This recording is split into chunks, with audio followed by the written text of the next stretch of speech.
Hello, everybody. Welcome. I am Natalie Webster, and this is Scientology Life After a Cult. So, hip, hip, hooray. It is another cult free day, which means it's an absolutely fabulous day for me.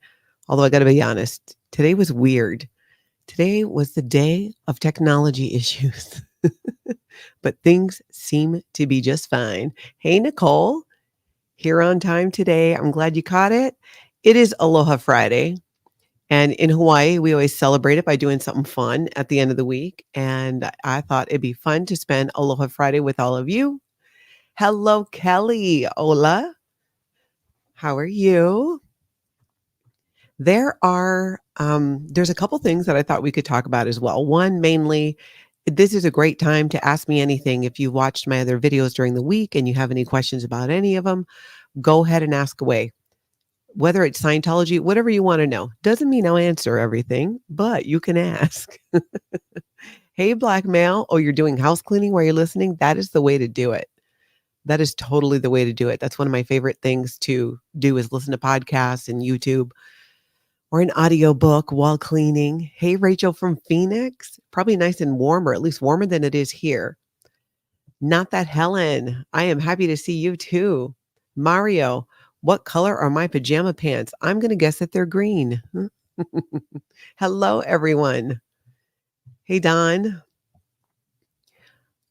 One thing I wanted to do while we're here today for Aloha Friday is I was reading this article that came out a while ago. I think it was like in September or so earlier this year. And it was about celebrities linked to Scientology. Hey, Jilbo. And I found a few things interesting about it. Aloha, me and Taz. Oh, Kelly says, yeah, spring clean top to bottom today. That's fabulous. That I think is what my weekend's going to be about. What are you guys doing this weekend? Are you big New Year's Eve people? I know Tony and I are not. We're just not late night people. So even staying up to New Year's Eve staying up till midnight for us would be a push. Hello from Edmonton. Still no snow. Same here. Still no snow in Minnesota. We had a little bit of flurries. I think maybe we had a dusting once, but there really isn't any snow. It froze this year. I mean, it froze earlier this morning, but it's all melted now. Jibble says, I'm not a New Year's Eve person. Yeah, it's the staying up and the going out and the having to get dressed. Plus, I've shared with you guys before that Tony's gone through, he's still recovering from, he did about 18 months between surgery and treatment for an aggressive form of prostate cancer, and he's doing well, but he's still getting a lot of his strength back. And the type of treatment he did was hormone therapy.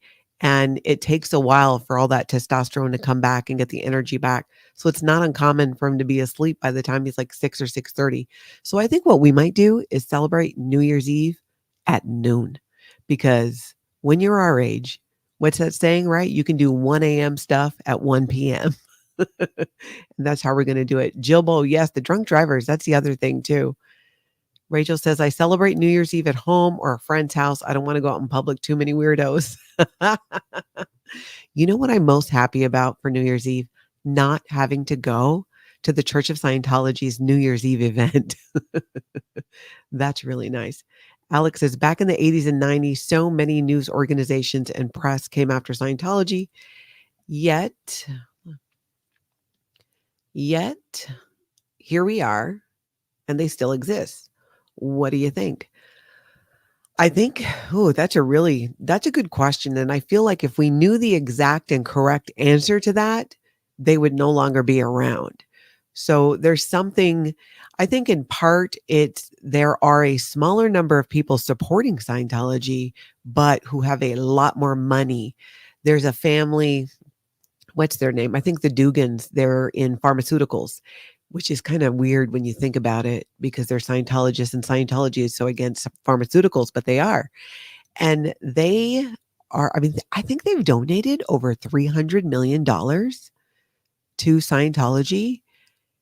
And there are others like them. They're probably the top ones, but it's people like that still funding it. The whales, I think, is the biggest thing. But It took time for Scientology to get going and grab hold of people. It's going to take time for it to come out. And when you think about it, people really whistleblowing about Scientology has been going on for a long time, but not to the degree that it does today with the internet, and especially today with social media. Social media has been a game changer in terms of raising awareness about just about anything, but same with Scientology.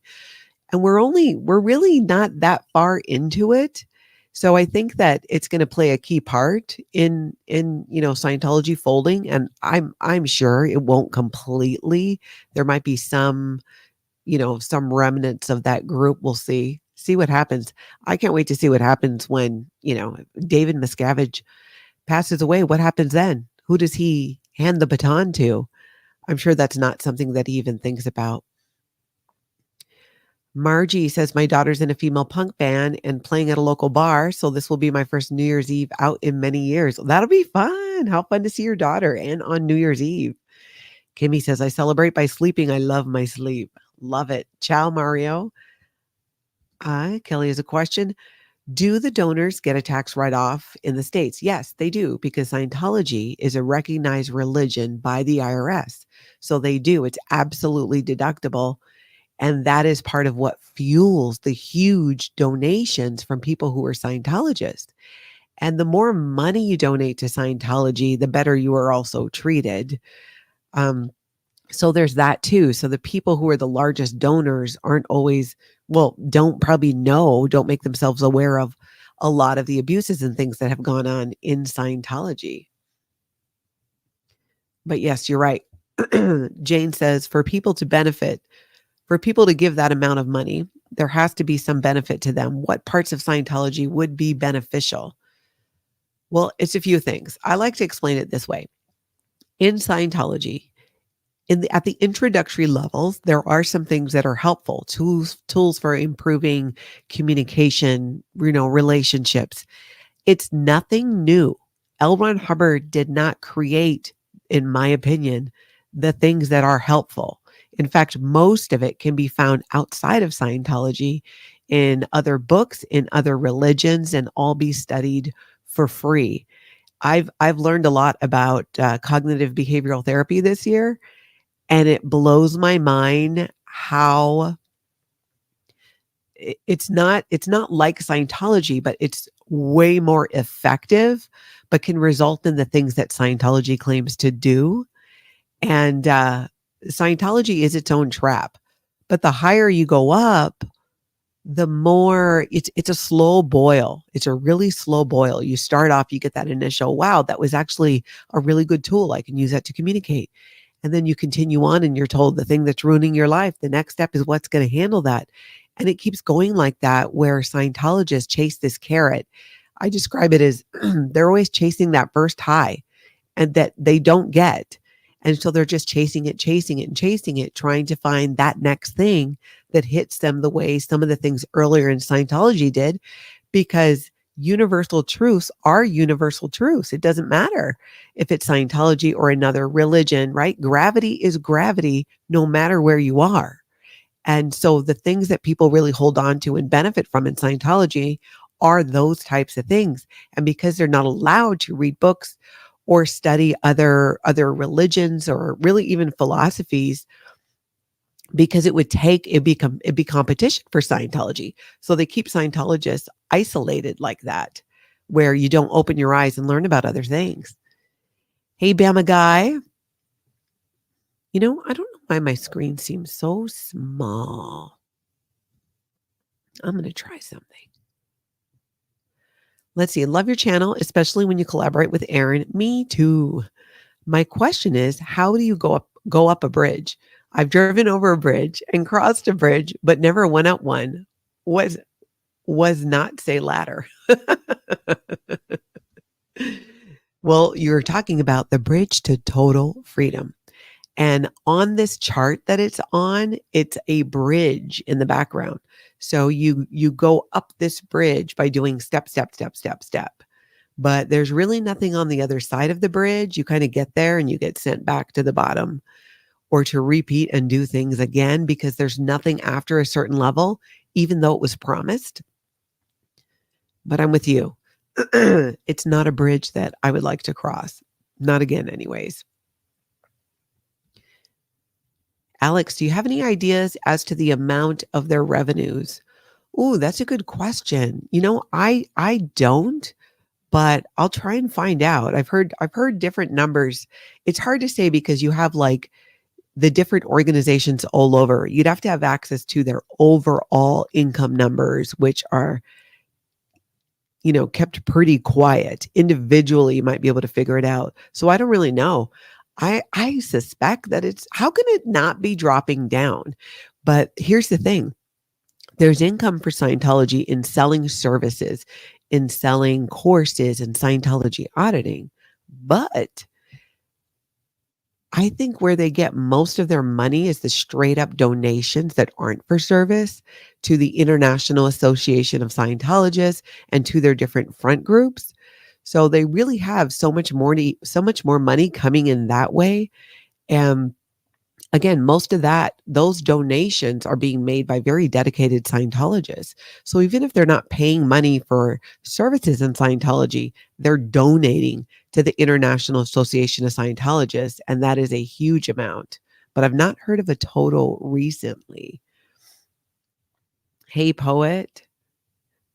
Rodo, you're glad I'm not wearing the bulky headset. Even these are making me crazy. I have to be able to hear myself. And I can't do one side because I don't know, it just gets my vertigo going and it makes me dizzy. And I don't even like the sounds of these. So if anybody knows, and I need them to be able to plug in too because of the type of recorder I use. If anybody knows of a good plug-in to that, let me know because I don't like the wireless ones either. But I can hear myself so much better with the headphones. Hello from BC, Kelly from BC. Here's a question. Have you ever been to Paisley Park? You know what? No. And it's funny because Tony and I were just talking about Paisley Park today. I live really close to it. It's crazy that I haven't gone. I think one of these days, now that things were really busy there for a while. There were so many people going. But no, I haven't. I have not, but it's on my list. I kind of forgot about it. So I'm glad you brought it up. Meerkat Moon says the consensus I've heard is at least 3 to 4 billion in their coffers. Yeah, that probably, as far as the amount of money that they're stashing away, that would last David Miscavige a long time. That will buy him a lot of suits and motorcycles. Alex says the boat free winds alone cost millions a year to run. I don't doubt it. I don't know where they're getting. It must be being funded by the International Association of Scientologists or something like that, because there's no way they're selling enough services to make that up. Really, I don't see how they could be. Bama Guy, have you ever known someone in Scientology or SCIENTOLOGY that was basically told, go away because the courses and classes and auditing just wasn't clicking with them? There are people where if they're not getting gains in Scientology, they suspect that you're either a suppressive person or what they call a potential trouble source, which means you are connected to somebody who is a suppressive person. And they even have different levels of potential trouble sources that you could be. If they'll try to, if it's not clicking with them, first, there's multiple things that they'll try. They'll try to find out, again, if you're connected to a suppressive person, try and work with you to clear up your misunderstood words. Because if Scientology is not clicking for you, this means you don't understand it. That is the view of the Church of Scientology. I can't say I've seen them send anybody away. But they try all kinds of other things to correct it because again, they think it's always the person and something they're doing, not the technology itself.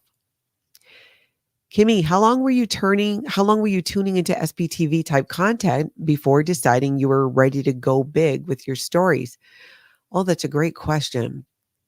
When I first left Scientology, I was more vocal about it because they were trying to take my daughter away from me.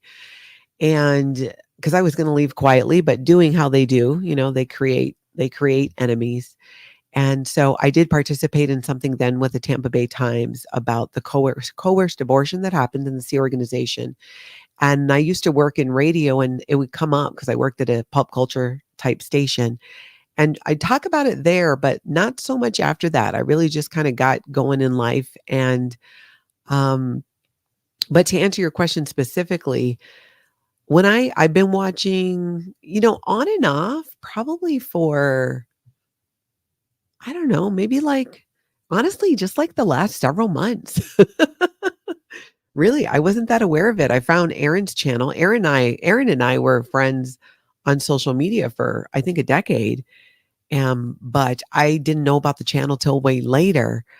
And then I learned about it and then been watching the other creators. And I have another podcast called Tonka Talk Community and Connection, where I share about the different ways people create community and create connection, especially in the area I live in and work in. And I started sharing my stories on Fridays on about growing up in Scientology because it has so much to do with why I'm so interested in the ways people create community and connection and find each other and just come together is because of my upbringing. And Aaron reached out to me after that, after I had done a couple episodes to be on his channel, and then the rest is history. It's hard to believe that was just a couple of weeks ago, really. But I was watching for several months. Oh, Rachel says a music store might have the gear you need for your channel. Yeah, there's a lots of place to get it. I'm just not sure what I really want, what would work. Hey, Dip Me in Glitter, aloha from Indiana. Do Scientologists know or recognize that it's basically an organization meant for rich people? For example, how do they view poor African countries? Why do they not want to save those people? Oh, that's an excellent question. Let's see, let's break it down here. I would say that most Scientologists, at least they would never admit that no, this is a religion for people of means. And because there are things you can do in Scientology that's like $60 and those home study courses used to be 15, maybe they're more now. There's something that people can do at every price level that way, but you can't go up the bridge to total freedom without paying big money. So it is definitely this is one thing I didn't like about Scientology is often Scientologists are looking for ways to just like make money quick. A lot of get rich quick and other things to make money for Scientology. And it just never works. So they often go into debt for it. As far as how do they view poor African countries, why don't they want to save those people? L. Ron Hubbard said that Scientology is to help the able become more able. And I think that pretty much says it all. It was never their intention to help people who really needed that type of help. So it was really never part of it. And really, it just goes back to that. He said Scientology is about making the able more able. And they don't consider people who don't have their act together to be that able. It's ridiculous. It's completely ridiculous.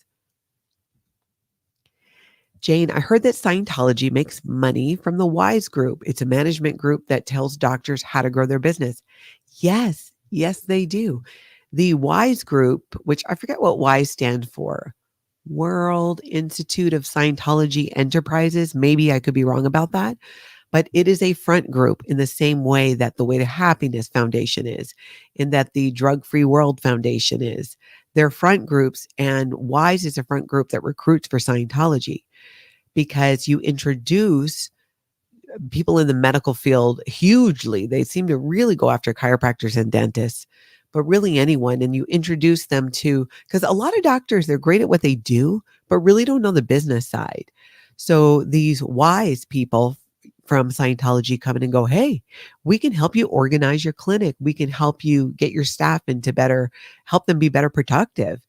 And the things that they implement do help because to go from having no tools at all to having some, would improve things a bit.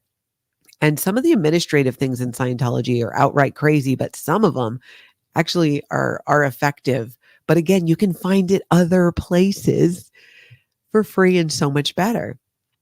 So that's kind of how they get these professionals into Scientology is they say, well, them and their staff, if you like these tools, I have so much more for you. Just come down to Scientology. Tracy, any thoughts on Sebastian in LA having marks on his hands? The TikTokers pointed out, and he's now wearing gloves. Is he wearing gloves all the time now? That's interesting. I did hear about that. Um, and typical Scientology, let's wear gloves now. Like it doesn't draw more attention to it after it was already talked about. It's like if you have a black eye and then the guy puts an eye patch on. It's just even more obvious. And now it looks like you're intentionally trying to hide it. He could, I mean, honestly, I don't know. He could have gotten hurt. He could have been on some type of manual labor assignment because they didn't like how he was handling or failed to handle things. But the fact that he's hiding it, I'm sure, I know for a fact, they're watching. Scientology watches everything, their Office of Special Affairs. And so if people were talking about his hands being bruised, then that could be their solution. Let's cover it up because that's the solution that Scientology always comes up with. Oh, there's a problem, an issue, some kind of PR problem. Let's cover it up. Hello, Scrapper from Nebraska. You had snow, but it's melting too. Hey, Kim from Toronto. Beehive, how much would an ordinary public Scientologist expect to pay in a year normally? Well, it all depends on your income and what you're doing, but thousands, if not tens of thousands, because you're not just paying for Scientology courses or Scientology auditing. You're paying straight donations, like for the International Association of Scientologists. Thousands, tens of thousands, for some hundreds of thousands. There's really no limit. If you started off as a new person, you might spend a couple $100s to start, but that's burnt up in the first 10 days or so. And so it just snowballs up from that.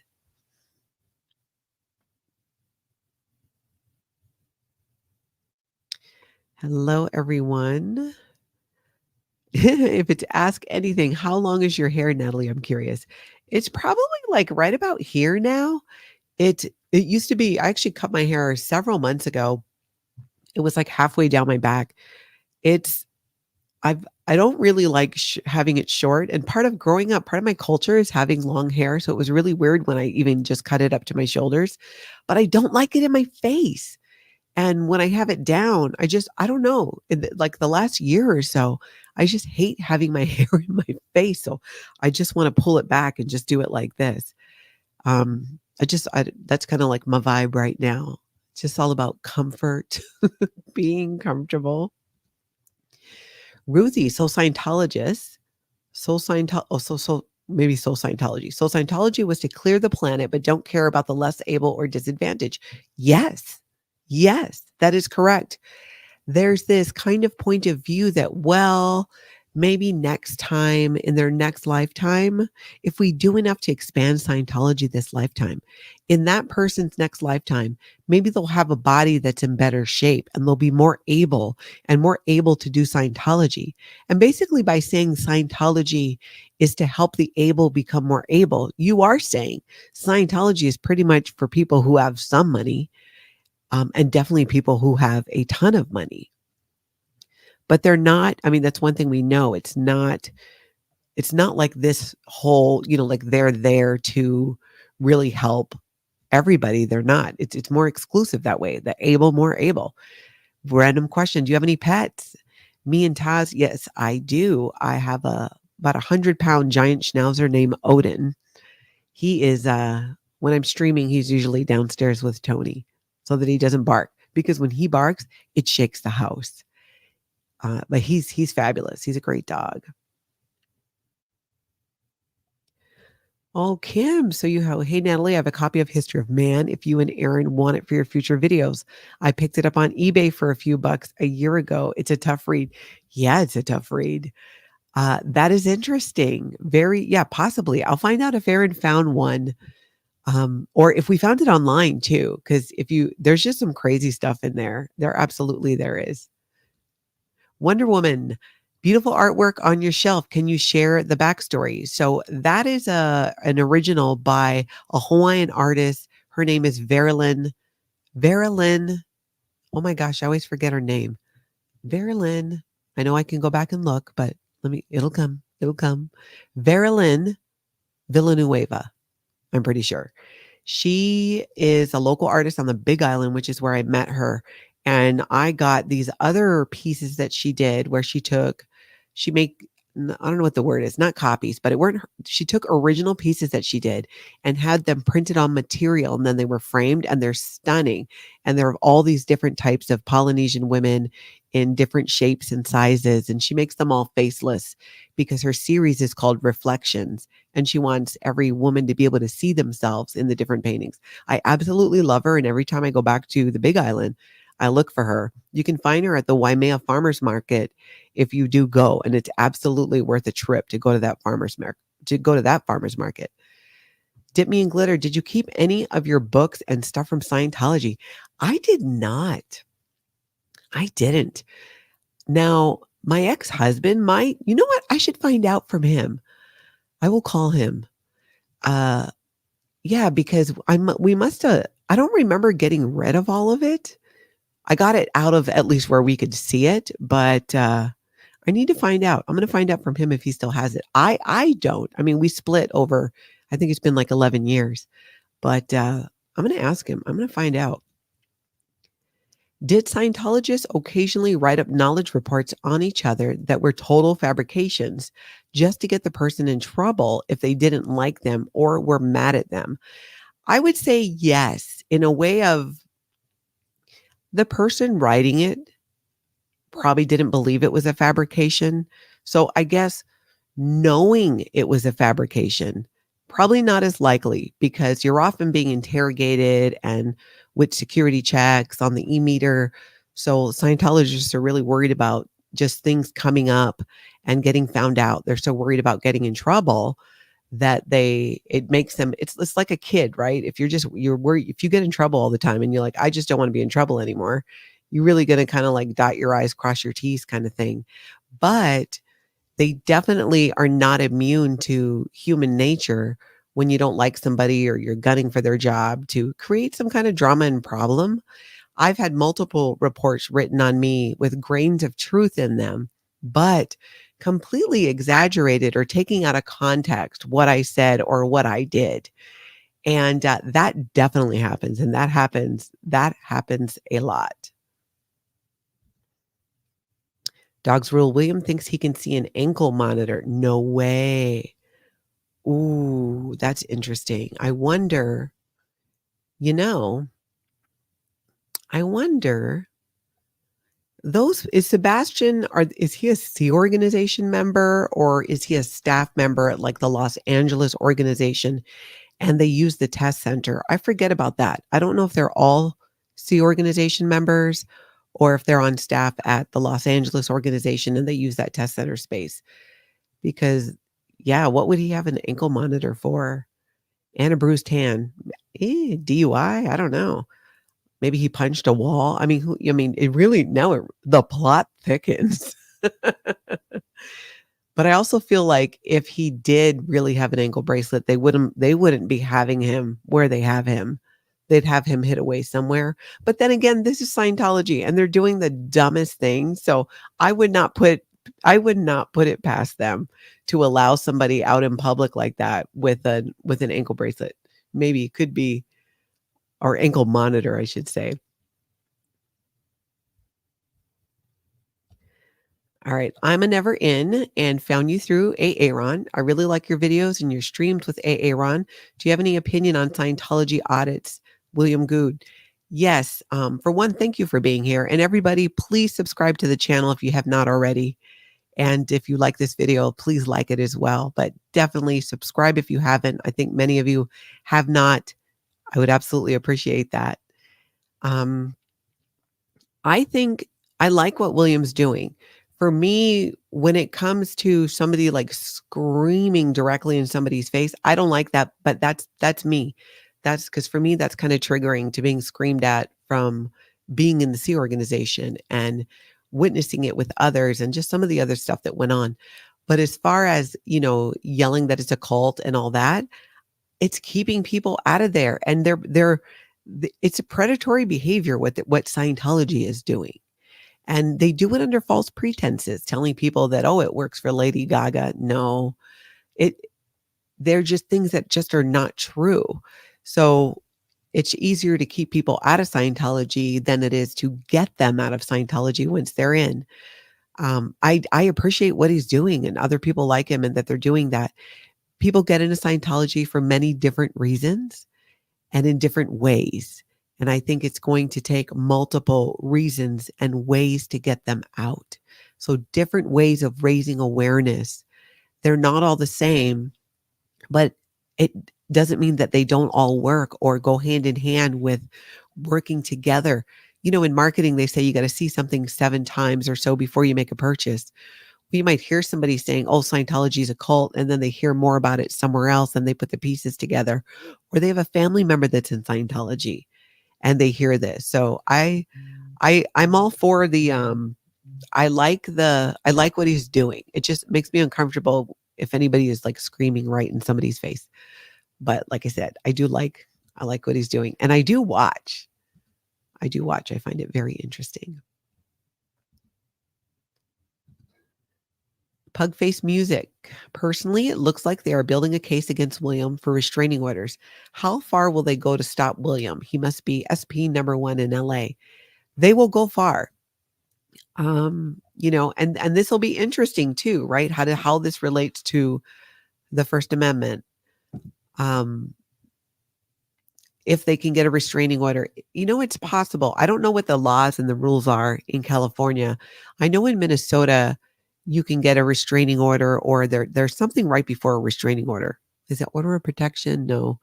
But if somebody is harassing you, you just have to prove harassment 2 times and then you can get one. And of course, for a bunch of other reasons. So that'll be really interesting to see if they manage to get a restraining order. But even with a restraining order, it's I don't know that you can get one where you can't be near a specific building unless that person is there and then they have that person stand right by the door. But you know what? Where there's a will, there's a way. But that goes both ways. So they can, there's William, but there's other people who are doing it too. And it'll be interesting what comes of that. Bama guy, I'm paralyzed and considered a degraded being. LOL. If someone had a car wreck or accident where they couldn't walk or had trouble walking, would Scientology get rid of them? What about public members? No, Scientology would not get rid of them. My first stepdad, who got my mom and my sister and I were 3 and 5 when they got married, and he got us into Scientology. He was paralyzed because of a car accident. And that happened in his 20s. And he still did Scientology services. In fact, he went pretty far on the bridge to total freedom. He went pretty far. Um, and I knew a couple of other Scientologists that had physical disabilities, even a couple in the Sea organization. There was one guy who had a mobile scooter. I don't know exactly what his disability was, but they didn't get rid of him because, I mean, let's be honest, we're talking about Scientology. So if you have a pulse and a wallet, they'll talk to you. They'll still want you around. It would only get in the way if there's nothing they felt that you could contribute. And there's always a job that they can find for you. So I would say no, that they would not, as long as that person could still either pay for services. They're not going to do anything extra to help. I know that for sure. Doug's really right. William knows the law. That is a fantastic thing about it. And that is definitely working in his favor. And you said William is used to dealing with LAPD and he's from New York. Yes. Sometimes he's a little personal and harsh, but that's his style and he's so effective. Yeah, definitely. It's, I think anybody who is raising awareness or speaking out against Scientology, we don't all say or do it. Who decides what's right and what's wrong, how to do it or not do it? Because same way that there's so many different SPTV creators and we're all different in different ways, there's commonalities, right? We all kind of are bonding over this idea and process of exposing Scientology and bringing more awareness to it. But we all go at it from different ways and angles. And that's what William is doing. And I think it takes a lot of guts to do what he's doing and other people who are doing that too. Dip me in glitter. If you ever go to Chicago, they have a great Hawaiian restaurant. It's called the Tiki Terrace. Oh, it's just out of Chicago. I've not heard of it. We finally have a couple here in Minnesota that I really like. Unfortunately, one is downtown Minneapolis. I'm in the North Loop, and I don't really have much occasion to go out there, but I definitely, you know what? Maybe I'll do that this weekend. Maybe that's what we'll do. There's another one probably about 30 minutes from my house that I like as well. And there was one grocery store that would bring in frozen poi from Hawaii and lau lau, which is another dish that we eat. But when I travel, I'd like to see, because Seattle, California, Oregon, so like on the West Coast, definitely in Vegas, they have different restaurants that have Hawaiian food. And I just love it so much. Leaving Scientology, Carrie Alkins. Alkins was blind and she made it to OT5. Oh, operating Thetan level 5. That is interesting. Do you know how she did it? Because how do you see the e-meter? Because in Scientology, when you're doing Scientology auditing, you're using a machine called an e-meter, which has a dial and a needle. And the person receiving the auditing, even if you're doing it yourself, holds on to these metal cans, but you have to see the reads of the meter. So how would you do that unless somebody else was with her to read the meter and tell her what the reads were? Maybe. I don't know. That's really interesting to me. I had not heard about that. So if you know leaving Scientology, I'd like to hear more about that. Me and Taz, they can't say anything worse than what was said about his son. It was disgusting. I 100% agree with that. Absolutely. There's no excuse for that. Absolutely none. And that's all they can do. That's all they can do is make stuff up and try to come up with these narratives about people to discredit them. That's what's in their wheelhouse. That's what they think works. That's their fair game tactics at play. And like everything they do in that way, it backfires. It backfired on them because now he is dead set on doing what he's doing, which I think is great for everybody else, because he's lending his voice and his platform to raise awareness about Scientology and keep people out of it. That's right, Jilly. If you can pay for services, you're an asset to them. Shackelford, I would love you and or Aaron to come up with some things for William to say to the org members that would throw them off. Something like, "What do you think you did to draw me in?" or the tone scale. You know, yesterday when I did a live with Aaron, we talked about past life Scientologists. And one of the things that I thought that we talked about people should yell is that the clear cognition is you created your own reactive mind. In Scientology, there's this realization when you achieve the state of clear, and it's more locked down than Xenu and body thetans, to be honest. And so that is something they can understand. And by doing that, I mean, it's total spoiler alert for a Scientologist, because that's kind of like you get enough auditing and you get to that point where you realize, oh my gosh, I created my own reactive mind and I'm not going to do that anymore.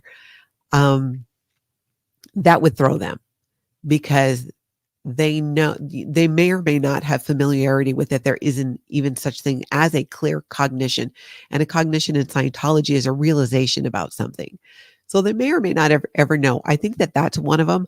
I've got one that I think I would love for people. This is one I think would be funny.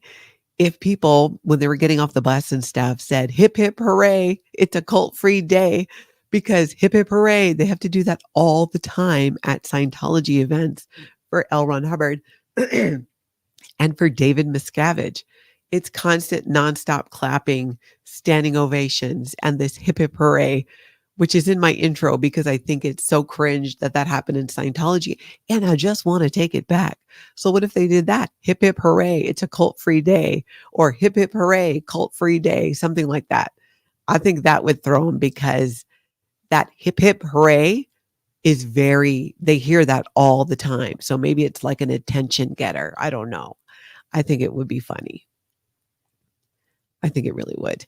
And I've seen William too, and kind of getting back to that, you know, let steering members, let the staff know too that there's help for them. that there are organizations that will help them if they want to leave Scientology. And there's so many people who left and they're doing well. That is something they don't know about because when you leave Scientology, you are, especially if you have anything to say about it, you will get declared a suppressive person and excommunicated. And they're not allowed to communicate with you.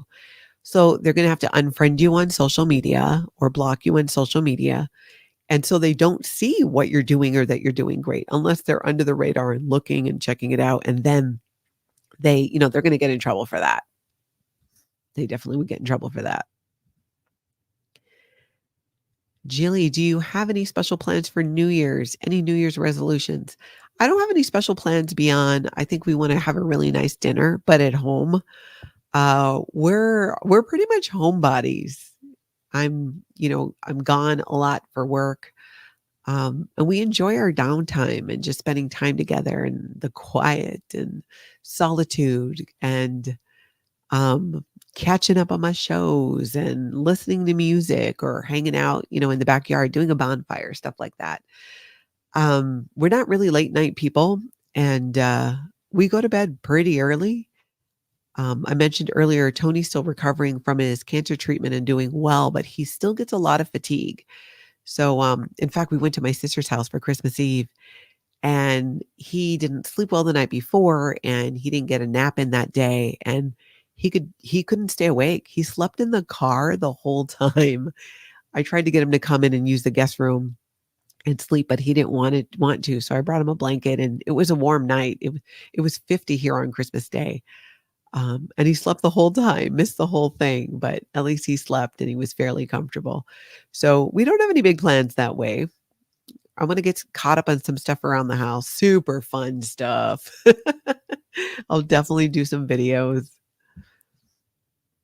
Erica, sounds like a great propaganda poster. Join Scientology. All you need is a pulse and a wallet. You know what? Yeah, that's right. That's true. I've been thinking about merch for the channel and maybe that's a sweatshirt. It's kind of long though, but still it's hilarious. It'd be a good bumper sticker. Dip Me in Glitter, is this true? But if you get on their mailing list and you never get off of it. Yeah, I always joke that it's like herpes. You just can't get rid of it. You can eventually, if you're declared a suppressive person, because I somehow magically got off their mailing list. It's not like I said, take me off your mailing list. I'm so glad that they did. So I don't get calls. I haven't gotten mail from Scientology for a very long time.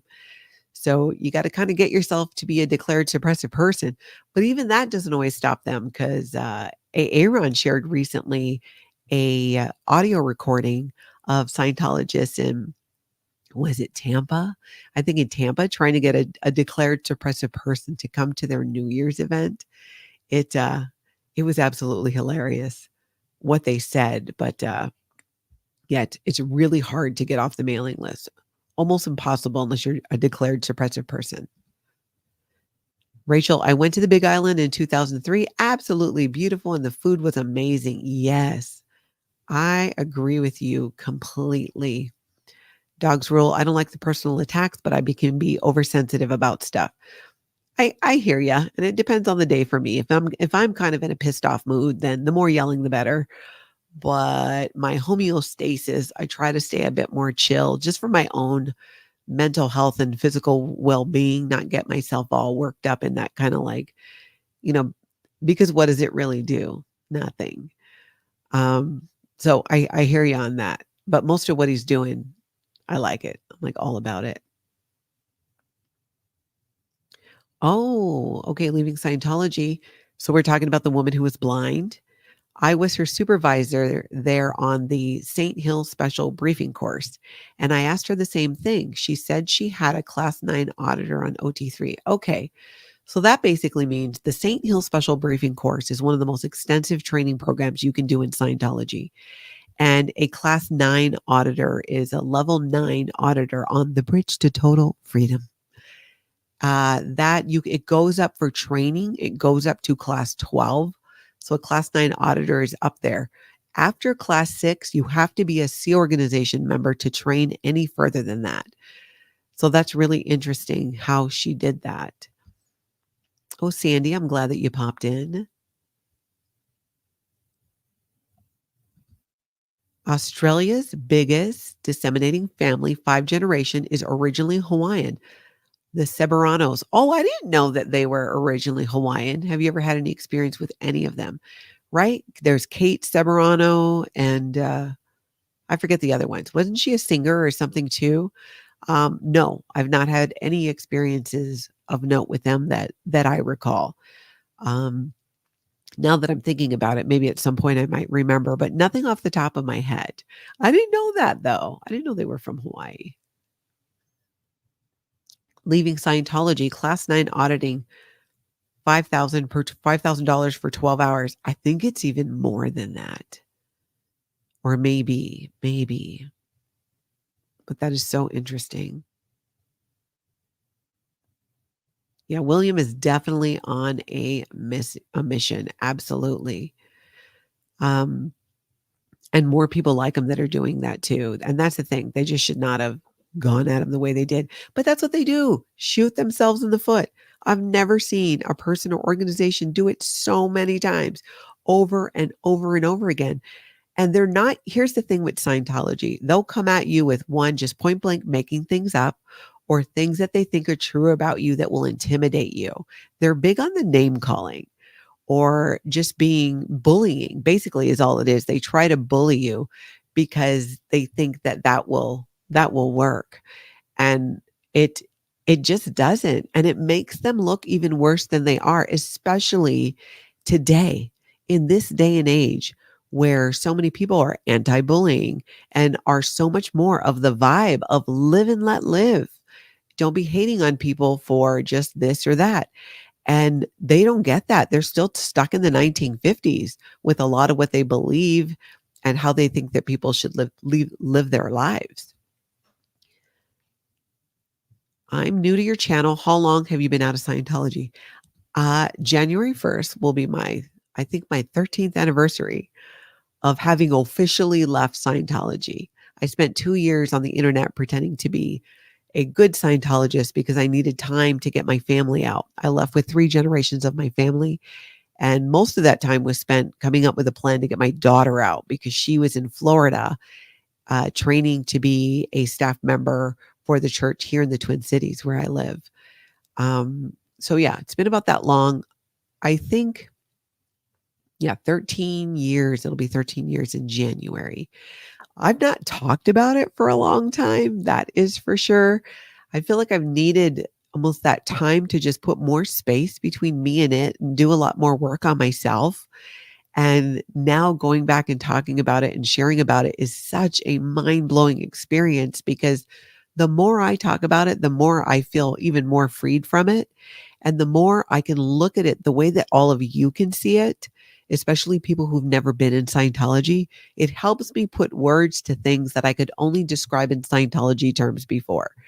And I find that so absolutely helpful. They have no chance of handling William. You are right about that. You are right about that. Happy Thought says, hey, I'm a never in from Liverpool, UK. I just love the SP community and all the creators. Keep fighting the good fight. Thank you. I love them too. I've been having a lot of fun watching different creators and different videos as well. Susan says, William knows the laws. He has to be careful not to be set up by someone. I don't want to give Scientology any ideas to shut down William. Yes, knowing the laws is a very good thing, especially trespassing laws and things like that. Because they will try to incite violence. They will try to do things to push your buttons so that you just take a swing at them or a shove, and then they can go, oh, that's assault. They completely try to do that. It's it's sticks and stones. It's like sticks and stones may break my bones, but words will never harm me. They don't know because again, Scientology, they're stuck in 1950. They're using tactics to deal with critics that L. Ron Hubbard wrote in the 60s and the 70s.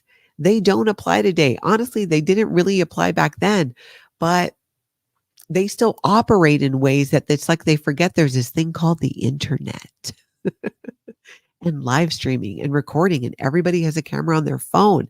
I don't know how I don't know how they I don't know how they don't see this. But a lot of in Scientology is you don't change it. You don't change. If L. Ron Hubbard said you wash a car this way, which he did, as SEALG member, if your job's washing cars, there's a flag order on how to do it, and you have to do it that way. How you make baby formula for your child, L. Ron Hubbard said how to do it, so you have to do it that way. Even if all these decades later, it's been proven medically or scientifically that what he said was inaccurate, they will side on the side of L. Ron Hubbard and Scientology. It's absolutely it's crazy making. Edwin, hi Natalie. After your video with Aaron today, had the thought that with the cult membership declining and the use of sex checks, miscarriage's circle of blackmail, miscarriage's circle of blackmail material is shrinking. Absolutely, it is. Because here's the thing: because Scientology lives in a mindset that is very much from way long ago, the things they think are so like, oh, you did what? Are things that nobody gives a crap about. Nobody cares who you're sleeping with as long as you are consenting adults. Nobody cares. I mean, okay, obviously some people care, but in general, it's just not a thing. But in Scientology, in that world, oh my gosh, they think that, yeah, they got the big blackmail material because you slept with so and so. And it's like, whatever, it doesn't matter. It's not your call. L. Ron Hubbard actually said that the Church of Scientology wasn't supposed to interfere in the romantic relationships of its parishioners, but they do it all the time. All the time. You're right, Dog's World. That's why they brought up William's son. They want to put him in jail. They thought they would do it. And I have to give such credit to William for not taking that bait and doing what he did by making a video about it and sharing the truth was exactly the thing to do. Don't take the bait. Do you watch any non-Scientology YouTube channels you enjoy that you would recommend? When I'm not watching SPTV type content, I'm usually watching videos about camping with an RV, travel trailer camping, people who go camping, but mostly RV camping. There's this guy, and he's here in Minnesota. His channel is called Kenny of All Trades, and he goes camping every weekend, all year round. And he does a whole video about it. He does drone footage. He's just this Minnesota guy. He plays really relaxing music with it. Sometimes I watch it just to chill out. It's just got a great vibe. I like that one. But honestly, that's the kind of stuff. Or I'm watching videos about how to use different equipment, right, for streaming or for my job, things like that. But that's one that stands out for sure because I really I like it. And Jilly, if you have ones you recommend, go ahead and put them in the comments too. I'd like to know. I love YouTube. I pretty much just watch YouTube. There are other shows that I'll watch, but majority of the time it's YouTube. Shelby saying that she lived a life of such integrity that she wasn't scared of what the Church of Scientology would make up about her was so mature and impactful to me. Yeah, and that's very true. Shelby's my oldest, and she was definitely the easiest of the three. But she really was. She marched to the beat of her own drum for sure. She'd do things like in high school once she wore a suit, her stepdad's suit to school, like for fun. I don't think it was even a special day. She just always did her own thing, but she wasn't really into a lot of what Scientology would consider to be out ethics. She did make up for some of it in college. Did a little bit of catching up there. But yeah, she's just, it doesn't matter. And that's a thing that Scientology doesn't count on, that we just don't care. It sticks and stones. You can say whatever you want about me. Maybe it's true, maybe it's not true, but I know. And people who know me or get to know me, they know. And you can always ask. I would always tell friends like, hey, if you're wondering about something I said or did, just ask me. I can clarify. And either it was meant the way that you perceived it or not. But they'll make up so many things in Scientology about critics that some of it's so obvious. Again, just shooting them in the foot, shooting themselves in the foot over and over and over again. Jamie Casper, have you adopted a new religion? Sorry if you've already answered this. I just joined in. Hey, no problem. I've not. I've not. I really like of what I've learned about in Buddhism and just the idea of that life is like we're here to learn. And it was a couple years ago, I stopped asking myself that whole like, why me? Like, oh, why did I have to grow up in Scientology and this cult and have these things happen to my family? And then it dawned on me, well, why not me? Because I learned a lot. I learned a lot through it, not because of Scientology being some great thing in terms of the technology, but because of what I had to endure and what I had to learn to get through it and what I had to learn to do to move beyond it as much as I could and then go back at times and relook at it and talk about it like I am now. But I don't have any organized, official religion. I still don't know fully what I believe yet, but the beauty of it for me in my mind is I don't have to. I could never land on any one thing. And I think that's part of it for me is I don't believe that there's one way. I don't. I don't think there's one way to happiness. I don't think there's one way to achieve, whatever your spiritual goals are.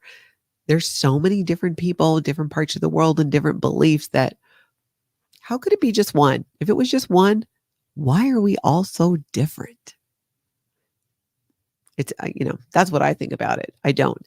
Not that I never will, but I don't know. I like learning about different philosophies and different religions, but I've not settled down. I like a variety.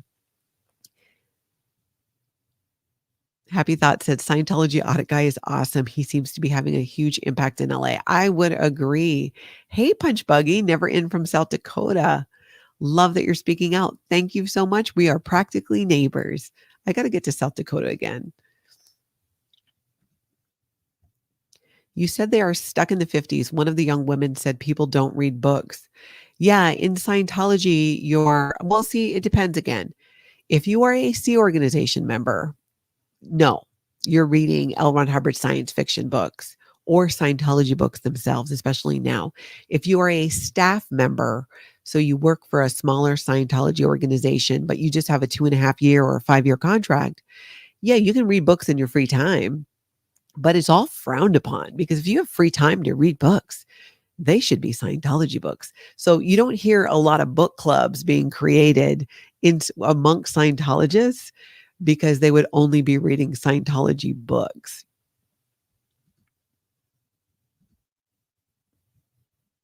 Bo Beats and the Velvet Elvis Body. Love that.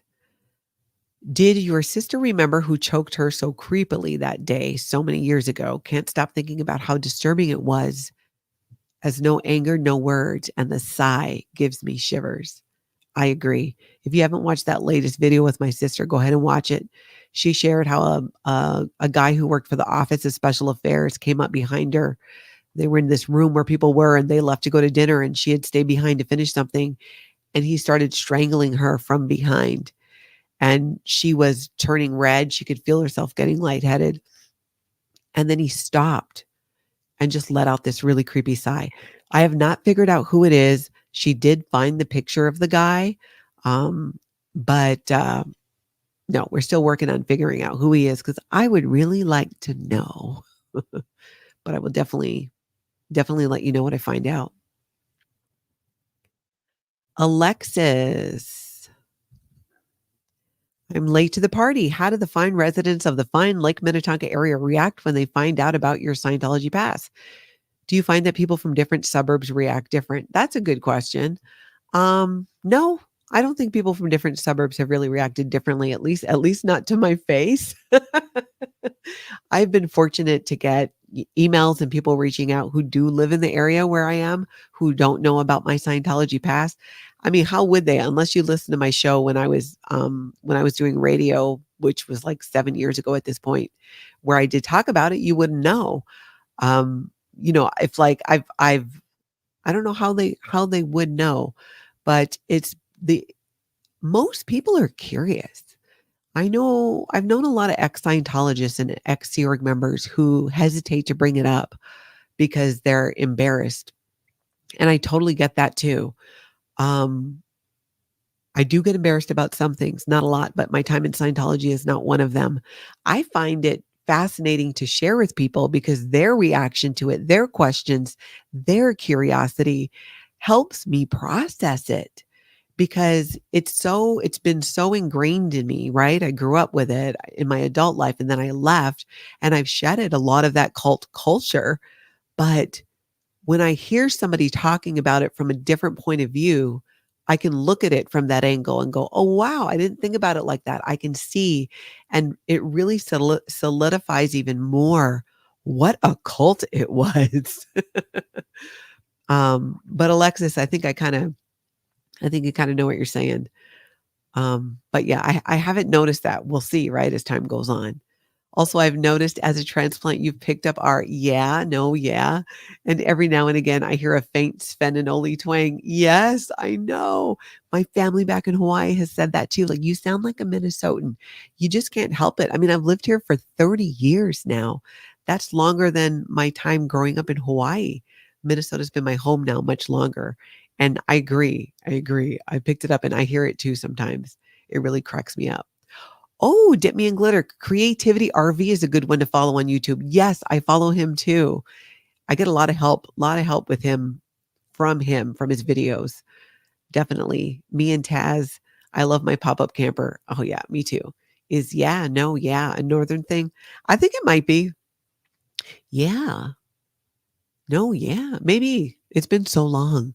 It's been so long since I've been in Minnesota that I can't differentiate anymore.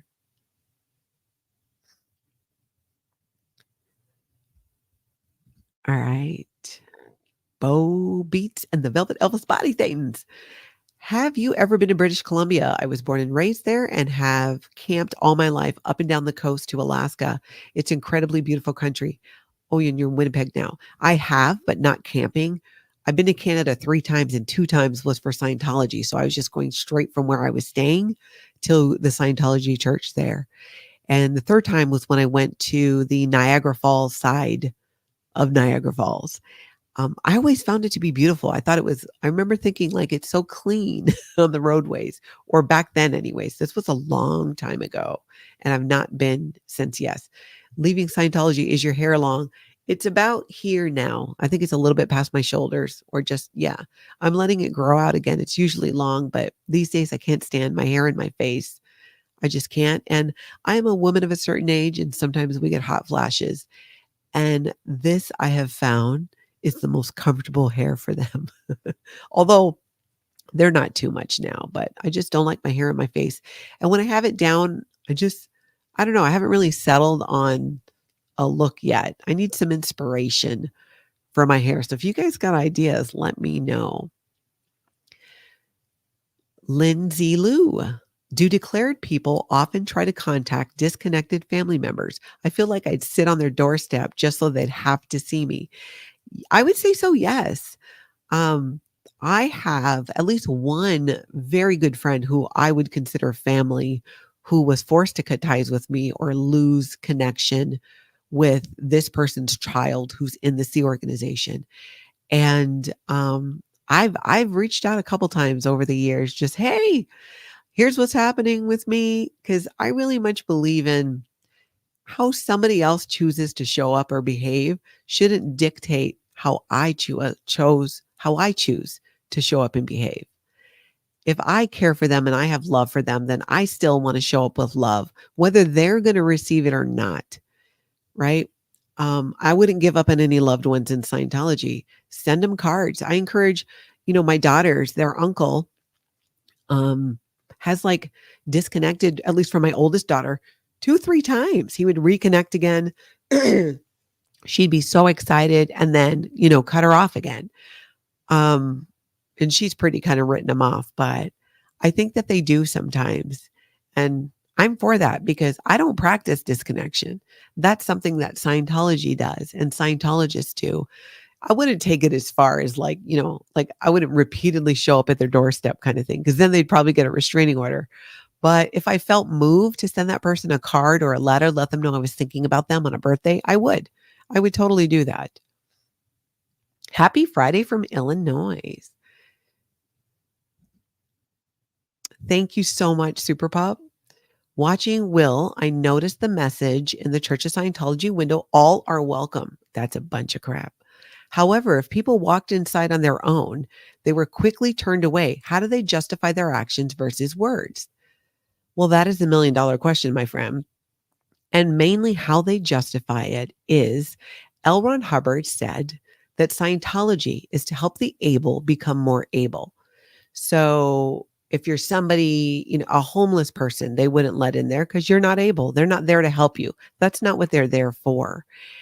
And I'm sure these days, if somebody walks in, they're quick to turn them away because nobody walks in that's legit about it. You know what I'm saying? No, it's going to throw them if you walk in like, I'd like to learn more about Dianetics and Scientology. They, I think, kind of catch on that most of the time that's going to be a scam. That's going to be somebody who's maybe trying to cause trouble. It must still happen. That's why mostly they're going out and trying to get people to come in. Um, yeah, it's a security thing with them. And all are not welcome. We know that. We know this. That's part of what they do to pretend to be a church and a religion. It's all part of it. Same thing with their Sunday services that they hold. We never went to Sunday service that the church was putting on unless they needed our butts in the seat because some VIPs from outside of Scientology were coming and they needed to make it look like Scientologists attended Sunday service. It never happened. For the longest time, they weren't even held. And then it was something that popped up again in Scientology, forcing the organizations to hold these Sunday services. And it's completely a PR thing. It's all about PR. That really is the full reason that they do it. Bo Beats, have you seen any content from Tommy at the Lifeboat? Yes, I have. He did a show about ketamine treatment. Oh, that's interesting. I should check that out because if you watch my video with my sister, she shares how she did ketamine infusion therapy and it really made a difference for her with her anxiety. The fact that she's joining me on camera on YouTube, sharing her story, I never thought I would see the day. And not even separate from Scientology, just because of her anxiety and the PTSD that she dealt with and is dealing with, frankly. And these ketamine infusion therapy that she did is the thing where I've seen the most change and improvement because she's done therapy and other medication as well. And I'm sure different things have helped, but the jump that she took by doing this just blew my mind. Blew my mind. I would love to watch Tommy's video about that. Could a person wear a hidden camera in there? Yeah, people have. In fact, I watched a YouTube video the other day. I don't know how old it was. One of the younger people did wear a hidden camera and pretended to be a Scientologist and went in there. Definitely. Again, if they don't recognize you, they're always going to try and find out who you are. But if it was an event specifically for new people, it'd be a little bit easier. A little bit easier to do. Yes, Jilly, she's joining and killing it. She's a natural. Oh, I'm going to have to tell her that. I try to share the comments with her because she doesn't always get on. She's not super big on tech and stuff, but I'll screen shoot them. And sometimes she gets on there, but hasn't quite mastered seeing them all. Bo Beach, yes. So, well, more about how Matthew Perry died with a lot of ketamine in his system. Apparently, he was in treatment, but having ketamine was treatment, but was abusing as well outside with pills. Yes, I did hear that. I saw a video that a doctor did about it and said, yeah, he was getting ketamine infusion therapy where it's very low doses, but he hadn't had a therapy treatment for a week.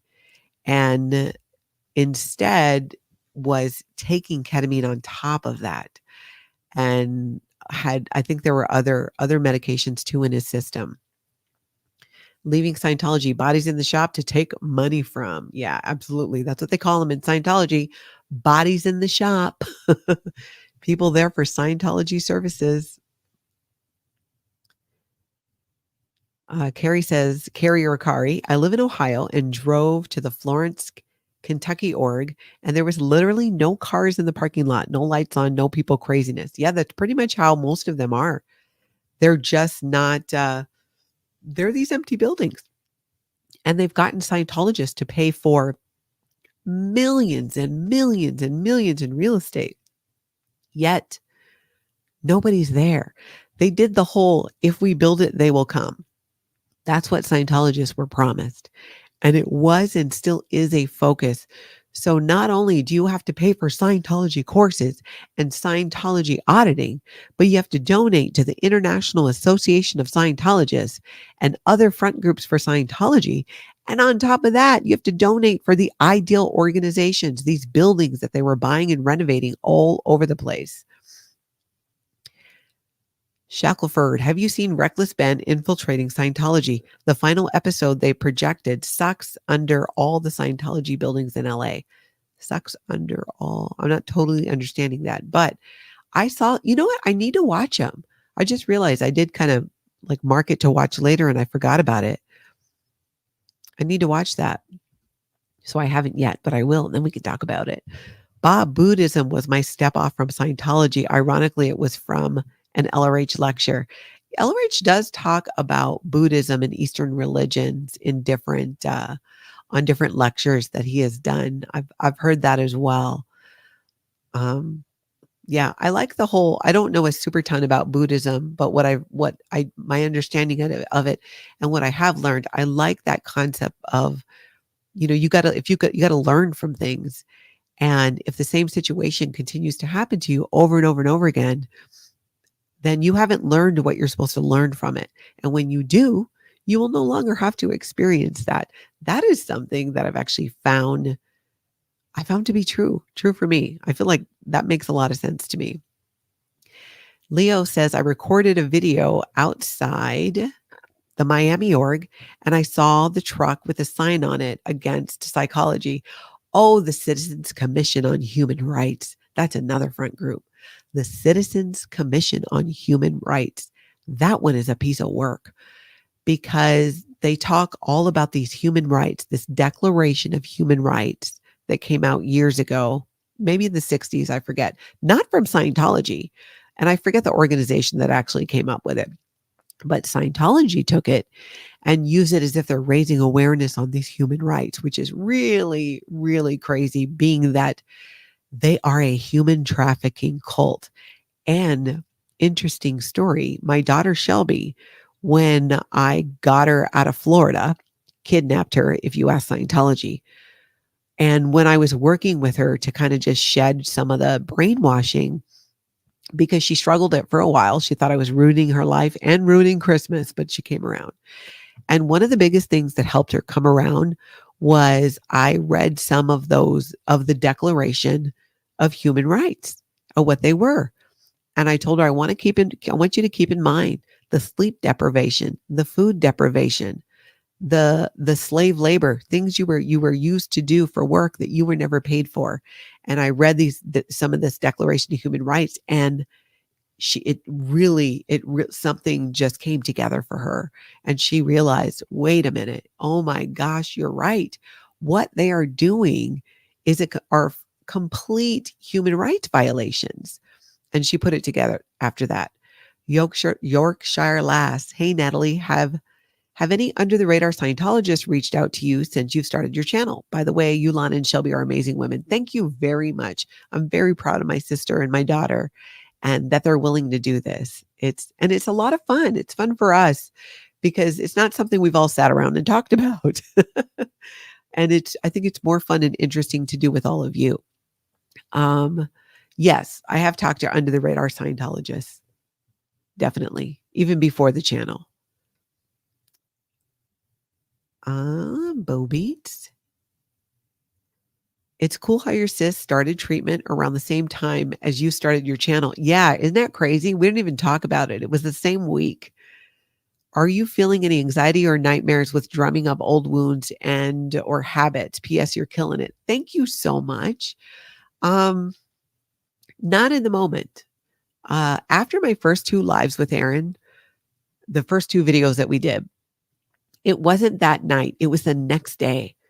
I threw up. And they were days apart. So it's not like I had like a stomach bug going on. And it was just, and I hate throwing up. I will fight. I will be sick an extra day or 2 if I can avoid throwing up. And I couldn't stop. And it just felt more like this purging of something. It was weird, and thankfully that has stopped. But to answer your question, and I don't think I've had any nightmares. I mean, really, we're just a couple weeks into this. And by the way, make sure you subscribe to my channel if you haven't already. I'm really working hard to get to my first 10,000 subscribers because Matoni is going to join us. He promised, and he's going to have to do it to come and do a live with me. Um, Not yet. I used to get nightmares all the time, mostly about Scientology, about SEERG members coming to take me, or tracking me down and telling me I needed to go back. And the worst nightmares when I would actually go back, I would agree to it. Ugh, that gives me anxiety just thinking about it. But really, not as much as, because it's something that I did think about before I decided to start the channel, was what this could mean. It's not something I've talked about for a long time, but it's time. It just felt really right and like it's time. And I feel like it's that next step for me in really shedding that cult culture and helping to bring more awareness to it. And I really want to bring an understanding of the mindset of a Scientologist, because I think the more people who can understand that, one, we can have more compassion and empathy, but also maybe more tools and ways to help get them out of Scientology, and definitely to prevent people from ever going in the first place. Hey, Esperanza, good to see you. Kelly BC, have you noticed any fair games starting up again? No. And what are they going to do? There are some people that, I'm friends with on Facebook that they might not like. So they're going to go tell them to unfriend me. And, so what? There's really not much that they can do. Even if they did something like create a hate website or something, it's just going to be filled with things that I know not to be true. It's not something that I'm worried about. There's so many people now who are speaking out against Scientology. But we'll see. And if they do, you will know about it. Nicole, while you were in, did you question the wild statements David Miscavige made at the annual events about how the church was helping people around the world? Did you believe the numbers were exaggerated? Girl, yes, yes, yes, and yes. Not for a while. Like, definitely towards the end, certain claims were made, and I'd be like, what? And then with the advent of the internet and Google, it's like you could go Google this stuff and find out. But for a lot of it, yeah, I totally bought it. I want to do a whole video just about the propaganda and the way that it works. It's crazy. And it's crazy what people believe because they have no other source, and that the mentality and the brainwashing makes you put on these blinders where your only truth is coming from Scientology and David Miscavige. So L. Ron Hubbard, David Miscavige, that they don't see and they don't want to see, because it would blow the whole thing up. Esperanza, are you on any antidepressants for any of your family? I'm not. Not saying I never would be, but I'm not. Depression is not something that I struggle with. I think I'm very fortunate that way. In the past, girl, definitely I should have been on antidepressants a few times in my life. But I'm not. And you know what? When Lon and Shelby come on, let's ask them that. I think if they want to answer that question for them, I should let them do that. So when Amy Scobie said they were starting to take her garbage again. Good, take my garbage. If we forget to put it on the curb, maybe you could just pull it out and just do the whole thing. That's hilarious. That's very interesting. I'd be surprised. I mean, you never know, but whatever. It's just so like, what are they going to do? There's really not much that they can do. People know the internet. There's cameras everywhere. People, try showing up at somebody's house who I know to talk crap about me. One, that right away are going to be like, well, why are you wanting to tell me all these things about Natalie? Because that's how they do. Last time somebody reached out to me to say, in fact, this was like last year. It was definitely within the last 18 months. Someone who's never been in Scientology, who I was friends with on Facebook, who I had never met in person, reached out to me because her ex-husband is a Scientologist. And he told her that he will not be allowed to go to Florida to do the training program that he wanted to do if she did not unfriend me on Facebook. Now, keep in mind, this is at a time where I wasn't even speaking out about Scientology. I was just busy living my life. And I just told her, hey, you do what is best for you and your family. But I will say this, the more people that give into this kind of stuff, the more it will continue. So the more people who stand up and go, no, no, not doing that, not doing that because I don't need to. And it's weird. You're my ex-husband. And this is somebody I'm friends with on Facebook who I've never even met in real life. I have met her since, and we are still friends. And now, yeah, so that totally that backfired on him. Oh, it's so funny. Hey, Phobeats. Thank you so much for the super sticker. Again, just shooting themselves in the foot over and over and over and over and over again. Love Maddie, I had a weird incident that happened. Black man came to my door, asked for Leah, my correct address. He said he had met her online to date, gave my address, told me to be careful, also playing games. No idea. I wouldn't put anything back. I wouldn't put anything against Scientology. I mean, I wouldn't put anything by Scientology. But they tend to, they want to put let me put it this way. When I did leave Scientology and I was vocal, I totally had harassment and stuff then for oh gosh, probably like on and off for 5 years or so until Leah Remini's show came out. And then, and this was beyond where I wasn't really talking about it too. And then after that, I mean, they were busy. Scientology was busy trying to shut her down. And then more and more people came out and it just kind of like snowballs where there's people speaking out on so many different platforms in so many different ways. What are they going to do? You can't fill all the holes in the dam. Scientology is a sinking ship. You would hope, I feel like any other rational organization or person would go, hey, maybe, just maybe, we should stop doing the things that people have a problem with. Maybe we should stop breaking up families, forcing people to get divorced, coercing abortion, slave labor, not depriving people of food and sleep, using things as punishment, physical beatings. I don't know, call me crazy, but if we stop doing that, maybe it wouldn't be such a thing because there'd be nothing to see. Purple Groovy, Scientology knows how to do and say all the wrong things correctly. Yes. Jilly, did Mike ever ask you to appear on the Aftermath series? No. Nope. No, I don't believe so. No, I feel like I would have remembered that. I need to, you know what's funny? I haven't even seen all of the Aftermath series.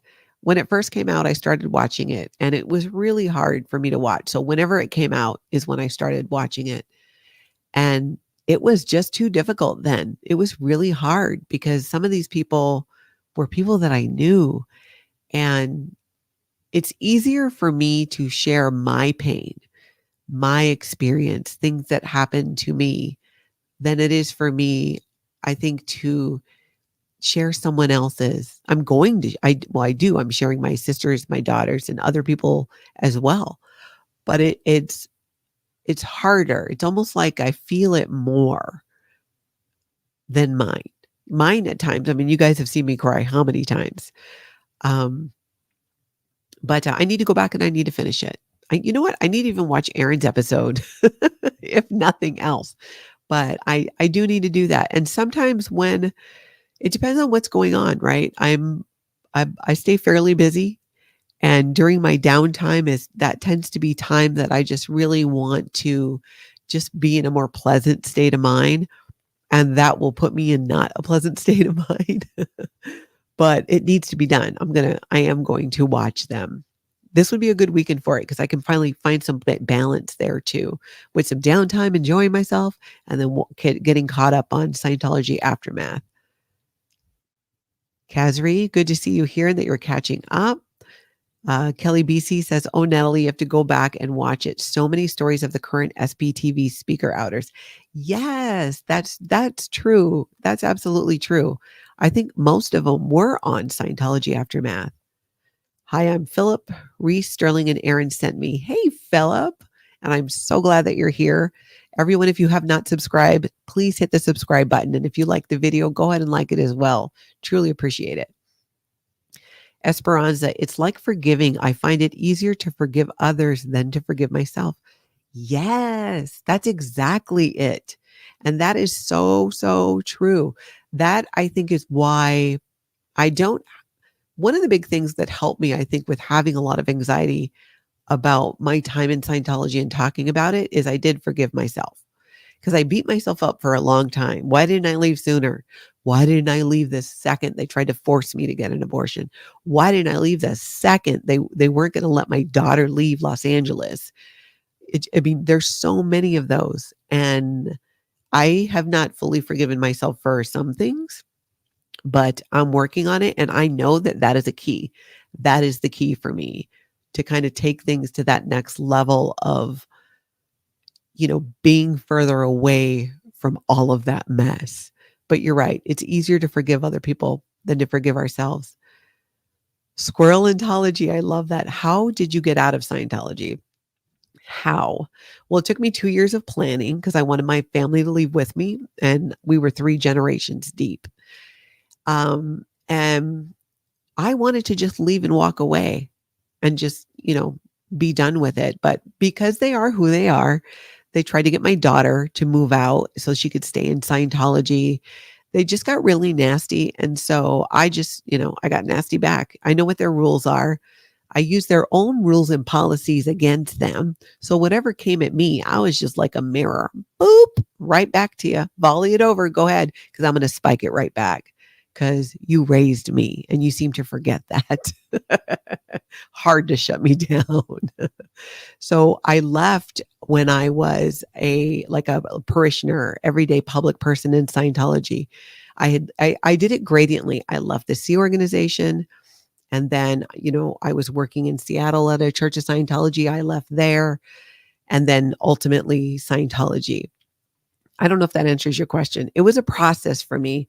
And I think it's a process for a lot of people in leaving Scientology. Some people leave and say that they're still Scientologists. My husband, my second husband and I, now ex-husband, we did that. For him, that's where he was more at. I wanted to be done and thought Scientology was a cult already. But it happens gradually. There's things about Scientology that I didn't realize. Like I knew it was not okay. Like, let's just talk about the human trafficking. But I never really thought about it that way until seeing really recently. And that's why I love the perspective of people never in Scientology, because it helps me see it for what it is.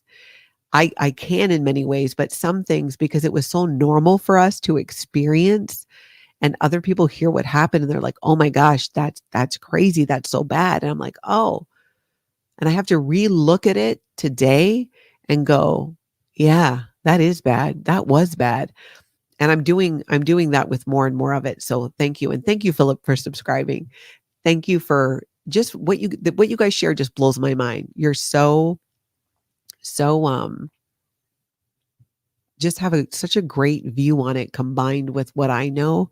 It's like the perfect combination of understanding it. Yorkshire Lass, Aaron's episode is heartbreaking. They all are, but I'm glad they're out. Absolutely. And that's why it's hard for me. That's why it's been hard for me to watch it, because especially now, getting to know them in the creator space, I think it's even going to be harder, but I am going to do it. It's just going to take me some time. Esperanza, my email is natalie@tonkatalk.com. Tonka Talk Community and Connection is my other podcast and YouTube channel where I share about the ways people create community and connection, which I'm obsessed about because I grew up in a cult. But natalie@tonkatalk.com is my email. You can reach me there too. Leo Perez, did you see the video with Aaron and Jason Hervatic? With Jason Hervatic, guy that just left in Australia. Everyone thought he was defending Scientology, but as a never in, I understood him and his process. What did you think? I don't think I saw that, but I think I kind of get what you're saying. It's a process. It was a process for me to leave Scientology formally, to tell them I was leaving. which we did on New Year's Day, which I thought was super poetic.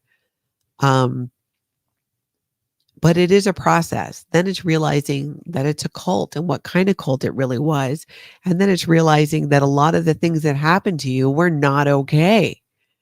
And I found that out often by um honestly being at parties. This is why I like hanging out with like one or two other people. If I go to any larger group thing, it just it spirals. But kind of in a fun way, in that like I'll share it, we get to talking about a multitude of things. And if Scientology comes up or something I experienced in Scientology, and I'll just say, oh yeah, blah, blah, blah. And they'll be like, what? 99.9% of the time, they're super curious about it. But that helps me because it helps me understand that what happened, so much of it was wrong or not okay. And that helps more and more for me to be able to let that go and know that it wasn't okay. It's been such an interesting process. Purple Groovy, how many years were you in? 35. 35 years from the time I was 5. And I did the math and I figured out that when I turned 75 years old, I will have been out of Scientology longer than I was ever in Scientology, if I did the math right. Wait a minute, might be when I'm 70 now that I think about it, if you count my first 5 years. Ooh, that'd be even better. So when I turn between 70 and 75, I will have been out of Scientology longer than I was ever in it. And that's 20 years or so away, but I'm going to have one hell of a party. That is, for some reason, I don't know why, for some reason, that's very important to me. I just feel very connected to that when I reach that point in my life where I've been out of Scientology longer than I was in it, there's something in that really appeals to me. It really does. Selena Finn, I'm not even going to try. I think there's strength in numbers. The more people getting the word out about Scientology abuses will bring it down. Absolutely. That is completely true. Totally safety in numbers that in that way. Completely. Miss Sunrise Dawn, hi from North Georgia. Hey. The Wizard of Owlin. I'm an ex-member of the church in Nashville. Keep exposing these people. Yes, I'm so glad that you got out of there. You left on Veterans Day 2017 and Hubbard was a veteran. Yes, that's fantastic. Good for you. That is really good. Any PI story, private eye story. When I was in Florida doing that story with the Tampa Bay Times, there were definitely, I think, 2 or 3 different PIs that were following my daughter and I around. In fact, we changed hotels 3 times until I finally figured out I got to stop checking in under my actual name. I didn't know. I didn't know you could check into a hotel and be like, hey, I need to give you this name. You can. I got the manager involved in everything because it was very important that they not give out information about me or that my daughter and I were there. And they did a great job. Great job. It was a hotel in Clearwater. I think it was called the Sand Pearl. It was nice, but they did a great job of, and I also wanted to go there because it'd be harder for them to, just show up if you were staying at a motel. It's easier. I thought the security would be better. Your math, but you were in a cult. Yeah, exactly. Totally. It's 70 or 75 years. I think it's actually 70. Thank you so much for that super chat. Cool Blue. Aloha Friday, Oregon. Aloha. So many people from Hawaii are actually live in Oregon. I always thought that was neat. I have family of mine lives in Oregon. My cousin and my aunt and uncle. Do you accept stories? I know you said questions could be sent to your other channel email. I'm the one with X who's still a Scientologist. Yeah, absolutely. Go ahead. You got my email. Send me an email and let's chat. Let's talk about it. Thank you so much again. Natalie@tonkatalk.com if you don't have that email, but I would love to. I would love to hear about that. Is there a lot of prejudice against people with disabilities within Scientology? I think more of a bias in terms of looking down at, which is really disgusting because L. Ron Hubbard says that Scientology is to make the able more able. It's so gross. It's so gross and disgusting. And they train and try to drill the empathy and compassion out of you. It's not okay to be showing those things. So, and if you have money to donate to a charity to help the homeless, that's money that should be going to Scientology. If you have time to volunteer at a food shelf, that's time you should be volunteering in Scientology. Thank you so much, Philip Wright, for that super chat. Belated Merry Christmas to you and Happy New Year. But to kind of get back to the PIs thing, there was another time here locally, there was this guy showing up outside my house, but Tony chased him away and he never came back. The wizard Alan Celestial, I've had PI follow me. One ended up working with me and I found out he was a PI and had my mail stolen. Funny, when I moved it stopped. Yeah, they do crazy things. It's all more shooting themselves in the foot. I am honestly not worried about it. They just continue to just make more and more issues for themselves. Yes, Esperanza, go Tony. I cannot wait for you guys to formally meet him. So make sure if you haven't subscribed to the channel that you do. And if you like the video, like it. I've got some really what I think are interesting things coming up that I am dying to talk about. A couple things I specifically want to talk about with Aaron, but other ones I could do alone as well. But I am really, that's why I want to hear what you guys are interested in, what your questions are, because I also want to, I want to be able to fill in those gaps too. And if I can help explain the mindset, that is what I'm here for. D Jennings, one time my sister fell out of her wheelchair on the sidewalk. 50, 15 people walked right by until a lady with one arm stopped to help me pick her up. Oh my gosh. Oh, that's horrible. So bad behavior in that way is not limited to Scientology. That's disgusting. What level on the bridge did you get to? I got to operating Thetan level 4, as it's called, on the bridge to total freedom. Operating Thetan level 4. There's a opposite side of it, which is training, and I did very little on that way. Ruthie, thank you so much. She says, love you, by the way. I appreciate that. Favorite Aunt Dealey? Was your paraplegic stepdad the one who was a master woodcarver? Yes, he was. He passed away, I think in 21, maybe even it was 22, 21, 22. And he'd been retired for a while. He was the best, arguably the best woodcarver in Hawaii still to this day. And definitely when he was alive, I have a couple of his pieces and I cherish them greatly. He had such a great sense of humor. And I remember that when we were kids, his hands were like this because he was paralyzed. If you can kind of see that, they were stuck like that. But he managed to, they actually made special cans for him in Scientology so that he could do Scientology auditing, where they made the cans in a way to fit his hands. And we would do, you know how you do shadow puppets? We would be playing shadow puppets and my sister and I would be making, birds and things like that. And he holds up his hands and, we're looking at the shadow and he's like, what's this? And we're like, I don't know. What is it? And he said, it's a bird that just went through a tree. I thought that was, to this day, obviously, I think it's funny, but that was his sense of humor. He had such a great sense of humor. And I just loved the time when our mom was married to him. And unfortunately, she divorced him and married his dad. And that's when the whole grandpa dad thing started. And that was I feel like things went way more downhill after that. The few years that we had with my first stepdad with Brian are probably the more happier times that I remember of my childhood. There's not a ton that I do remember. I was told that's a trauma response, but there are some good times with Brian. Definitely. He was a good guy. Grandpa dad. Yeah, exactly. Was there a specific light bulb moment that made you want to leave, or was it more of a slow burn of questioning more and more? I was going through the slow burn of questioning more and more for a few years, but I can tell you the moment that light bulb went off and there was no turning it off. And I was in Seattle visiting friends of mine, and we were in a mall and there was a shooting. And I grabbed the kids that I was with and I ran to the back of the Journey store. And we were hiding out there because it was a while before we knew what was happening or if it was even safe to leave.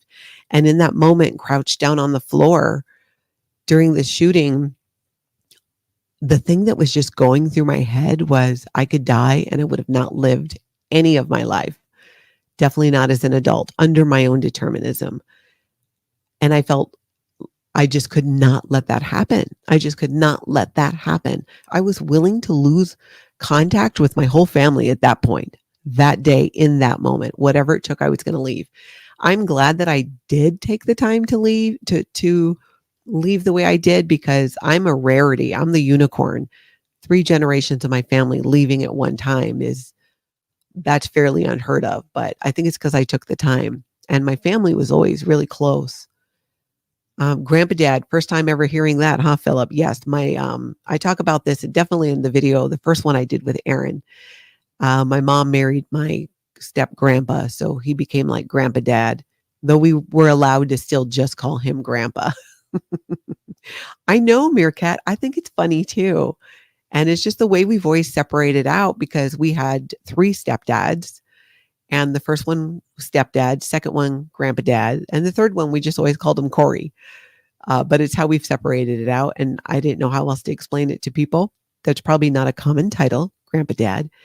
Heather, not helping when there are so many people around is called the bystander effect. Oh, interesting.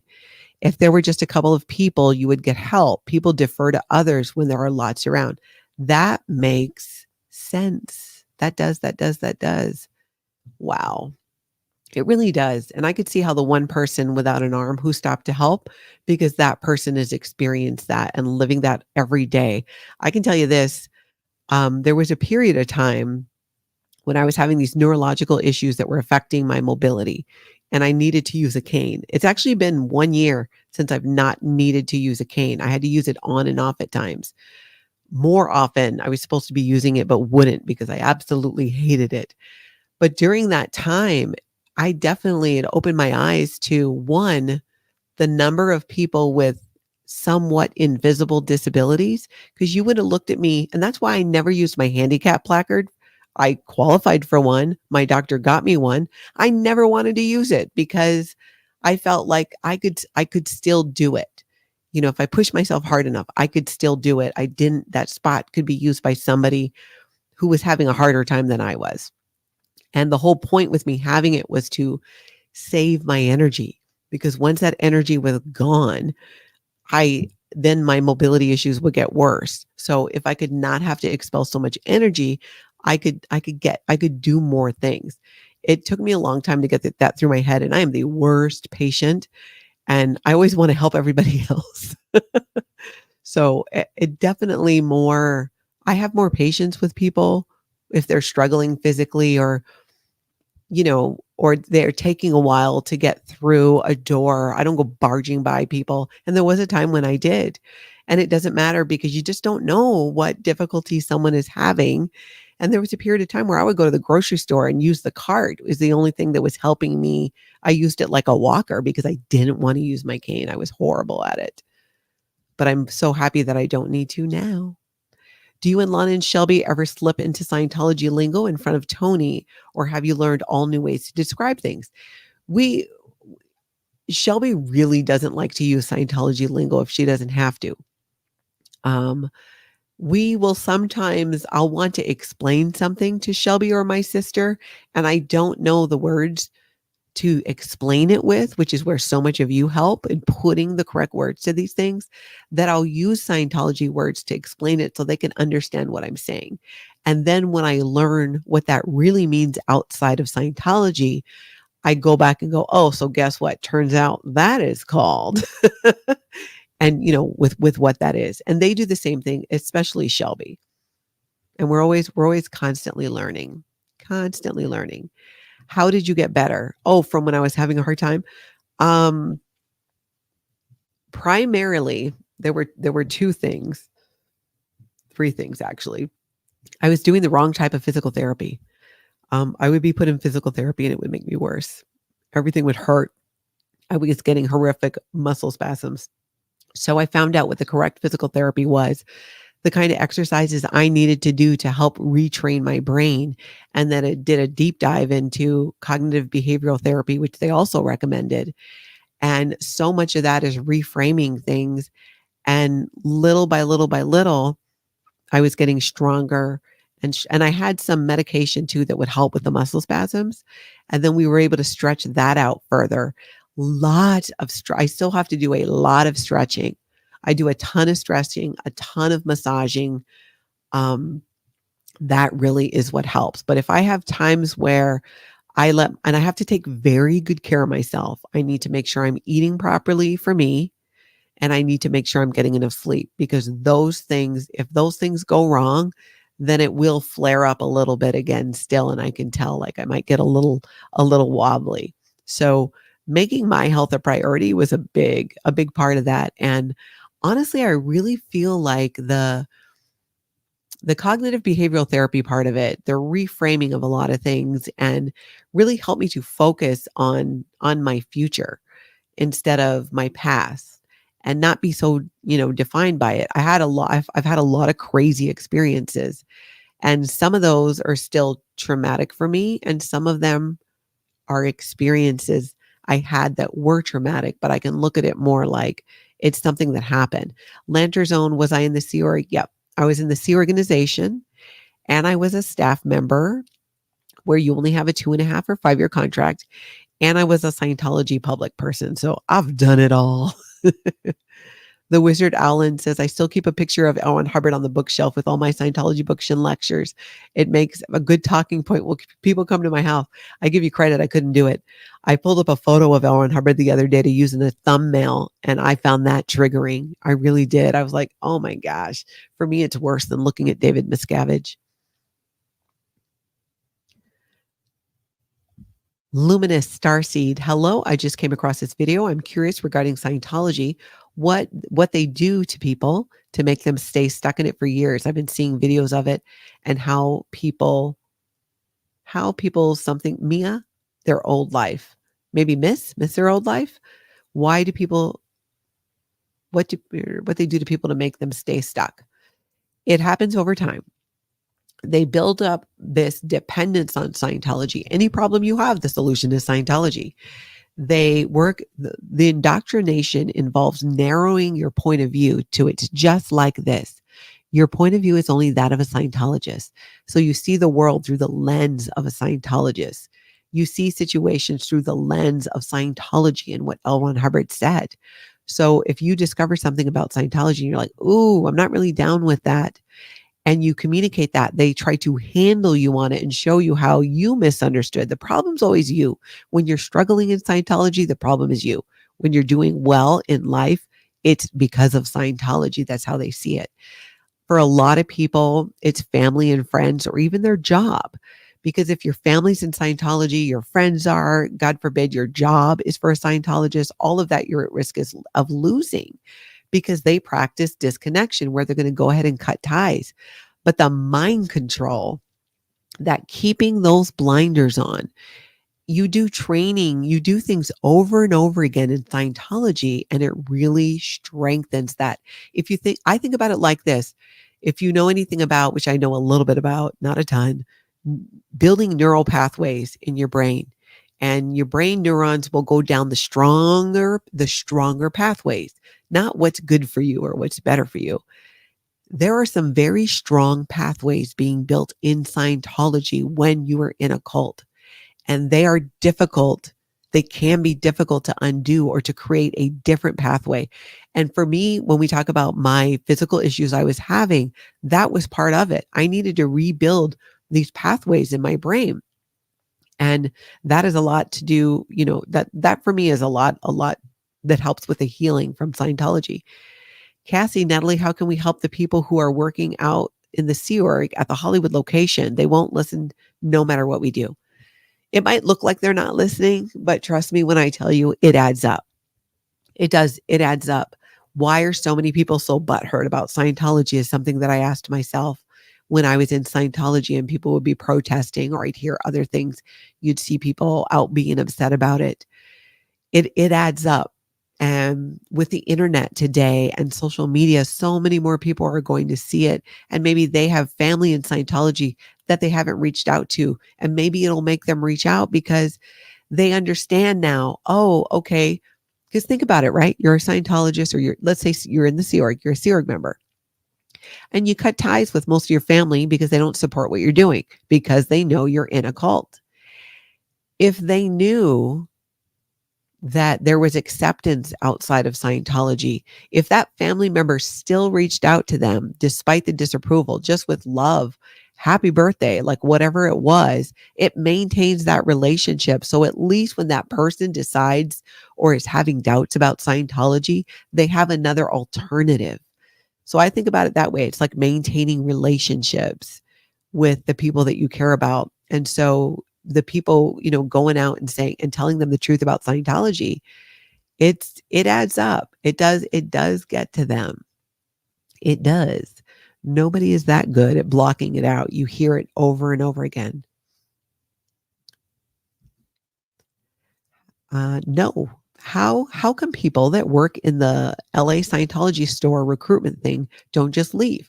What what stops them from leaving? They don't want to leave. Some of them. If they wanted to leave, they keep Scientology keeps close tabs on people who are on the front lines like that. When I used to do some public relations things for Scientology, they would pull me in and go over anything that I heard that was anti-Scientology and give me the true information about it. So it's constantly this game of trying to bring balance and overcome what they're hearing about Scientology that's wrong. So they're so convinced that if they leave, all these bad things will happen to them spiritually, emotionally. They're going to lose ties with their friends and family. Maybe it's all they know. A lot of Sea Org members don't even have a driver's license. They don't have a bank account. They don't have a credit card. It's not that easy for them to just leave. And they're there in Hollywood seeing people too who are homeless on Hollywood Boulevard, and they don't want to end up like that. And they are told over and over again that if they leave the Sea organization, they are what L. Ron Hubbard calls a degraded being. A degraded being, or DB for short, is what L. Ron Hubbard says any person who leaves the Sea organization is. And it's one of the worst things that you can be. And they don't want to be considered a DB or a degraded being. So you're very indoctrinated to believing that leaving is the absolute wrong thing. The sassy sister. Hey, Natalie, did you ever have the opportunity to talk to your mom about what drew her into Scientology? I remember you saying your stepdad was also a Scientologist. Is that how? Yes. My mom's second husband was a Scientologist. And when my sister were 3 and 5, they got married, and that's how we got into Scientology.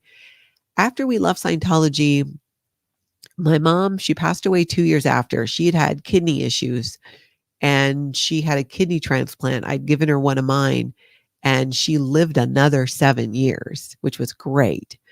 And the last 2 years of her life was out of Scientology, which was also great. We would talk some, she would talk some about what drew her in. And really it was the self-help stuff. It was living a drug-free life. My mom had a history with drug abuse. It was the idea that, they promote that you have unlimited possibility and potential, which is true. People do. I think it's a matter of I feel like we all have these seeds planted within us, and whichever seed we water and nurture is what will grow. So if we were watered and nurtured to be hateful, not compassionate people, that's what you end up with. But if you're watered and nurtured to have compassion and understanding and these other things, then you're more likely to be that way. But it doesn't mean you're incapable of it. And with my mom, that idea of being able to completely rewrite your life, rewrite the narrative, because she had a really tough life growing up. She didn't grow up in Scientology, but she had a really tough life. And she was, pregnant in high school with me. She was a teenage bride. But I do remember her talking about it in those terms. And that's something I could relate to as well. The wizard owl in the church told you were a sexual pervert for being asexual. They say a lot about people and what they do in the bedroom. Question: being described as down to earth is a compliment in the outside world. What would this condition be considered by Scientologists? Down to earth, it'd be considered reasonable. And reasonable in Scientology is not what everybody else thinks it means. See, Scientology takes English language words and gives them different definitions to fit their narrative. So reasonable, you could say she's such a reasonable person. So down to earth, you can communicate with her, you can have open dialogue. In Scientology, being reasonable means that you're being like you're justifying things. So if my job is to pour lemonade into a bottle, and I poured 4 bottles less this week than I did last week because we ran out of lemonade. And I told my boss, "Well, we ran out of lemonade." They'd say, "You're being reasonable. You're making excuses. This is a bad thing." Same thing as being open-minded. Open-minded outside of Scientology is a good thing because you're open to hearing and just understanding or maybe learning about different things or different points of view. In Scientology, being open-minded, well, means exactly that, that you're open to these things, but it's a bad thing. You should have your Scientology blinders on. So the indoctrination itself makes you smaller. It makes your point of view smaller. It makes your sources of information smaller. Everything comes from Scientology. So it's easier to brainwash people into not wanting to leave and thinking, that it's them. Yeah, I don't doubt that Luminous Starseed brought up about how they treat Tom Cruise so much better because they're afraid he would leave. Yeah, and I also think that from what I've seen about him and even the stuff when he's spoken at things at Scientology, he seems like a bit of an a-hole, lacking compassion and understanding for sure. No is asking, how come people that work in Scientology... Oh, no, we did that one. Sorry, look at me going backwards. If you work for Scientology, so you have insurance, 401k, retirement, and pay for Social Security? No. I mean, in the SEA organization, you're getting $40, $50 a week. You know what? Staff members who get paid in a regular organization, I don't know if they withhold taxes and stuff, but you tend to not make enough money to even benefit from it in that way. There is no retirement plan because you're going to just work for Scientology until you drop it. Is it true if they follow you if you try to leave?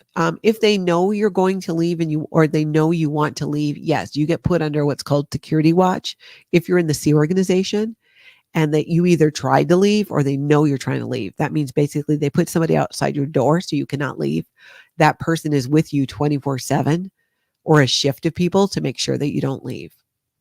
An everyday parishioner, that's going to be harder to do because you have a whole life outside of Scientology. So I would say not as much. I didn't really see that for the parishioners in Scientology, but for the staff members and definitely in the SEA organization, I saw it a lot of times.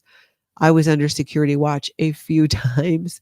I once was I was leaving the base in LA because they were just messing around, not getting done what I was there to get done, and I had it. And I got a ticket back home. I made plans to leave. The Continental Justice Chief. This is the person who handles all the suppressive people in the Western United States. And the head of security showed up at my hotel room and said, "We know you're planning on leaving. If you leave, you will be declared a suppressive person. You need to stay and you need to do this properly. You need to handle this properly." They canceled my taxi for the next day. I had the taxi. I'm dating myself. This was all pre-Uber. They canceled my taxi. So they found out that I was leaving. I didn't say I was leaving. I just got the ticket and then showed up at my hotel room and were like, this is the deal. I left anyways because I know how to use a phone. I just got a different cab the next day, but I did have to end up going back to get it sorted. I just was kind of like sick of their shit that time and was just going to leave. Cassie says, you've pulled videos from family and friends and they still won't listen. Yeah, sometimes it just takes time. My advice would be don't always and I'm not saying that you're doing this, don't always make it about Scientology. Make it about other things. Make it about try and strengthen the bond that you have with that person. Find things you can talk about and that you agree about. Maybe share your life and how, great things are going, things that are maybe aspirational for them. try to find that balance. Don't just always hit them with stuff that's anti-Scientology because they are more indoctrinated to shut that off. But my take on it, I feel like love is a stronger emotion. And if there's enough of that, it melts away and it opens up the blinders. It does. Um, just in the way that a lot of people get into Scientology because they're dating a Scientologist. I've known people who got out because they were dating a non-Scientologist, which is why Scientology does not really approve of that. It happens. But the higher you go up in Scientology, the worse that gets. They would allow you or want you to be with somebody who was not a Scientologist. The Wizard Allen, you know, a 15-year-old working on staff. Yeah, not uncommon. I was 15 when I went to work for Scientology, and I dropped out of school to do so. Oh, I'm really behind.